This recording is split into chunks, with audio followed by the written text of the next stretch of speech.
अस्सलाम वालेकुम नाज़रीन, बिलाल मलिक आपकी खिदमत में हाज़िर है। आज कौमी असम्बली की कायमा कमेटी बराए दाखिला का इजलास हुआ। इजलास बड़ा हंगामी खेज़ इजलास रहा। आज उसमें काफ़ी मामला जो हैं वो डिस्कस हुए। डोमेस्टिक वायलेंस डिस्कस हुआ, उस पर जो मंशियात की रोकथाम है उस हवाले से भी DG ANF जो हैं उन्होंने एक जो है वो उस पर प्रेजेंटेशन दी। उस पर भी जो है वो अरकान काफ़ी मुतमईन नज़र आए। तो मेरे साथ मौजूद हैं मारूफ जर्नलिस्ट तैयब सैफ हमारे साथ मौजूद हैं, जो इस पर काफ़ी गहरी नज़र रखते हैं। आज उन कमेटी के इजलास में भी थे। ये तैयब बताइएगा, एक तो जो शर्मिला फारूकी साहबा का बिल था डोमेस्टिक वायलेंस के हवाले से, उस पर क्या पेशरफ्त हुई है? अच्छा, ये शर्मिला फारूकी साहबा का एक बैकग्राउंड है, ख़ासतौर पे ख़वातीन के हकूक़ के हवाले से और ख़वातीन पे तशद्दुद के हवाले से। ये असम्बली के अंदर गाहे बगाहे अपनी जो आवाज़ है वो बुलंद करती रहती हैं। तो इन्होंने जो गुज़िश्ता सेशन हुआ था उसके अंदर इन्होंने असम्बली के अंदर बिल पेश किया था कि ख़वातीन में जो रोड के ऊपर तशद्दुद होता है, बाहर होता है या किसी जगह पर, तो कहीं ना कहीं रिपोर्ट हो जाता है, उसके खिलाफ कार्रवाई हो जाती है। लेकिन ख़ास तौर पर ख़वातीन अब घर के अंदर भी उनके ऊपर टॉर्चर होता है, वो भाई करता है, बाप करता है, शोहर करता है। उसकी मुख्तलिफ वजूहात हो सकती हैं। अगर किसी शोहर की बात नहीं मानी, उसको रोटी नहीं दी, या बेड के ऊपर नहीं आई, तो उसके ऊपर तशद्दुद हो सकता है। या अगर उसने बाप के कहने के ऊपर कॉलेज नहीं छोड़ा, स्कूल नहीं छोड़ा, यूनिवर्सिटी नहीं छोड़ी, उसके ऊपर तशद्दुद हो सकता है।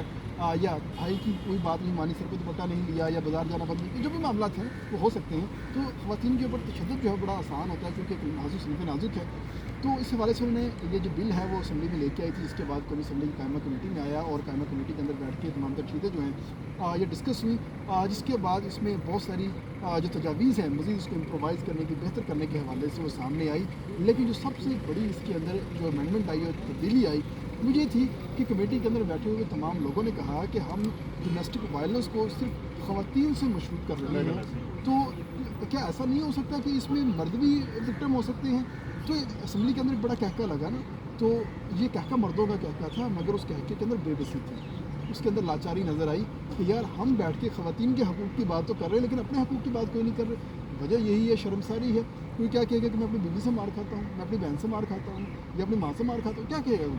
तो उन तमाम तर चीज़ों के हवाले से उन्होंने कहा जी कि हमें इसको थोड़ा सा अमेंड करना चाहिए। अगर हमने वुमेन का जिक्र किया है तो हमें मेंस का भी जिक्र करना चाहिए कि भाई वो भी घर के अंदर तशद्दुद का शिकार हो सकते हैं। हो सकता है कि किसी की बीवी सालन पकाते हुए किसी को चमचा खड़का दे, या रोटी बेलते हुए किसी को बेलन खड़का दे, मतलब हो सकते हैं बहुत सारे। तो उसकी तस्दीक कैसे होगी? उसकी तस्दीक कैसे होगी? यानी अगर कोई किसी मर्द पे टॉर्चर हो जाता है या किसी पे, उसकी कैसे वो उसको जस्टिफाई कैसे करेगा? जैसे पाकिस्तान का बाकी कानून है, शवाहिद की बुनियाद के ऊपर चलता है। अगर कोई कहेगा जी मेरे पे टॉर्चर हुआ है तो उसका जो जख्म है वो दिखाएगा, मेडिकल लीगो बनेगा, उसका जो तमाम तर चीज़ें हैं वो सामने आएंगी। अगर कोई खातून के ऊपर बताए कि मुझे फंसा लगा है, मुझे किसी चिमटा मारा है, या छड़ी मारी है, या किसी को घाव लगाया है, उसका मेडिकल लीगो बनेगा। तो मेडिकल लीगो बनेगा तो उसके बाद जो चीज़ें होंगी उसके ऊपर कार्रवाई उस हिसाब से हो जाएगी। लेकिन इसमें एक और चीज़ मैं ऐड ऑन करता चलूँ कि जब ये मर्द और ख़वातीन की बात हो गई तो शर्मिला फारूकी साहबा ने बड़ेपन का इज़हार किया। उनका कह रहा था कि हम सिर्फ मर्द और ख़वातीन के ऊपर नहीं रुकना चाहिए, ट्रांसजेंडर भी सोसाइटी के अंदर भी रहते हैं। खास तौर से अब खैर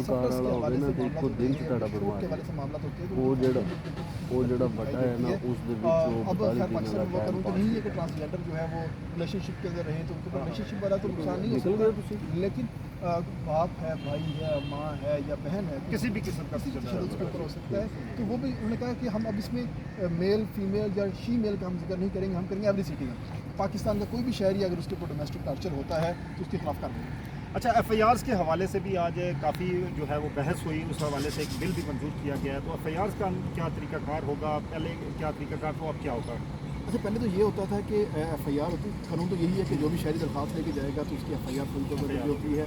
और FIR जब दर्ज होती है तो अगला बंदा ये उम्मीद करता है कि अब इस पर गिरफ्तारी फौरी अरेस्ट हो जाएगा। लेकिन उस चीज़ को थोड़ा सा मिनिमाइज़ कर रहे हैं, चेंज कर रहे हैं कि अब होगा ये कि कोई भी शहरी दरख्वास्त लेके जाता है तो उसके कहने पर FIR फौरी तौर पर दर्ज होगी। लेकिन वो FIR सच्ची है या झूठी है इसका फ़ैसला जो IO है वो करेगा। और ख़ास तौर पर उस FIR की बेस के ऊपर किसी की गिरफ्तारी नहीं होगी अनटिल कोर्ट उसको ना कह दे कि इसको गिरफ्तार करें। तो ये एक मामला है, ये अंग्रेज़ दौर से चलता आ रहा था, लेकिन अब उसको चेंज किया जा रहा है। और ख़ासतौर पर जो लॉयर कोर्ट्स हैं उनको पाबंद किया जा रहा है कि आपके पास कोई भी केस है तो आपने 1 साल के अंदर उसका फैसला। बिल्कुल 1 साल का तो कानून भी मौजूद है। हाँ, तो उनका ये कहना है कि हम इसको जो है हम लीगलाइज करना है और इसकी हमने इम्प्लीमेंटेशन करवानी है कि 1 साल के अंदर आपने हर हाल में इसका जो फैसला है वो सुनाना है। 5 मिनट मामला होंगे वो देखने होंगे।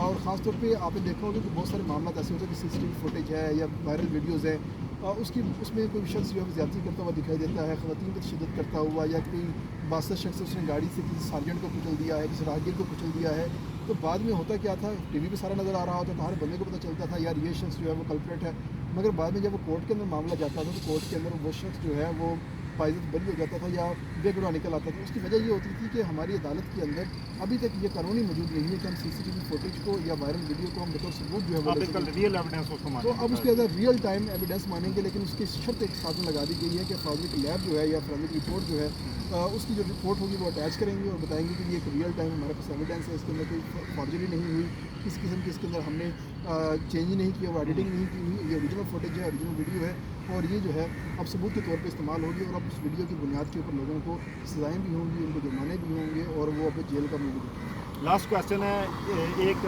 بڑی جامع رپورٹ جو ہے وہ ایم ایف کی جانب سے دی گئی، منشیات کا جو لعنت ہے جو ہمارے معاشرے میں پھیلی اور اسلام آباد میں بھی کافی افیکٹڈ ہے، اس حوالے سے تعلیمی اداروں میں بھی ہو، جہاں کے بھی ہو، کہا گیا ہے کہ ایک ٹیلی فون کال سے یا آپ کو جو بائک رائڈرز ہیں وہ بھی آپ کو منشیات جو ہے وہ فراہم کر دیتے ہیں، تو اس حوالے سے بھی ایک خصوصی بحث ہوئی، اس حوالے سے بھی کچھ بتائیں۔ ہاں جی، بحث سمپل یہی ہوئی ہے کہ اب قانون جب تک کوئی قانون بناتا ہے یا حکومت کوئی قانون بناتی ہے تو جو اگلا کلپٹ ہے اس کا توڑ نکال چکا ہوتا ہے۔ اب اس وقت صورتحال یہ ہے کہ سوشل میڈیا کو استعمال کیا جا رہا ہے یا بیرون ملکی جو سمز ہیں ان کو استعمال کیا جا رہا ہے یا ڈارک ویب کو استعمال کیا جا رہا ہے۔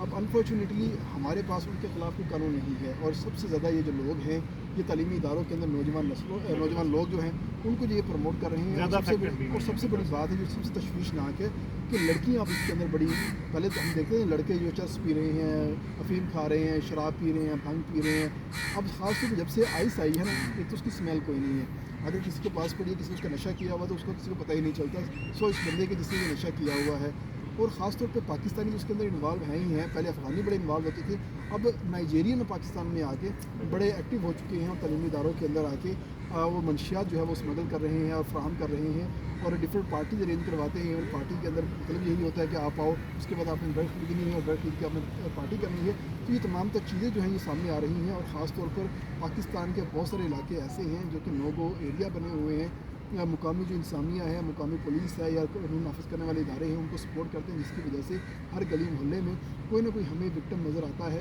اور وجہ یہی ہے کہ ان لوگوں کو کوئی نہ کوئی امبریلا ملتی ہے، تو اس حوالے سے بہت سارے لوگوں نے اپنے تحفظات کا اظہار کیا، جس کے بعد DGNF نے کہا ہے کہ ہم تمام لوگوں کے خلاف کارروائی کریں گے، لیکن ہمارا ٹارگیٹ ہوتا ہے کہ ہم جو بڑے سپلائرز ہیں ان کے خلاف کارروائی کریں، نہ کہ ہم یہ جو ماشا بیچنے والے لوگ ہیں ان کے خلاف کارروائی کریں۔ ان کا کہنا تھا کہ یہ کارروائی پولیس کرے گی، لوکل انتظامیہ کرے گی، ہم بڑے لوگوں کے خلاف کارروائی کریں گے، تاکہ جب کارٹلز ختم ہو جائیں گے تو یہ نیچے والے لوگ جو ہیں وہ الٹیمیٹلی ختم ہو جائیں گے۔ بہت شکریہ طیب صاحب تھے، ان کی باتیں سنی آپ نے، ملتے ہیں انشاءاللہ نیکسٹ ایپیسوڈ میں، اللہ حافظ۔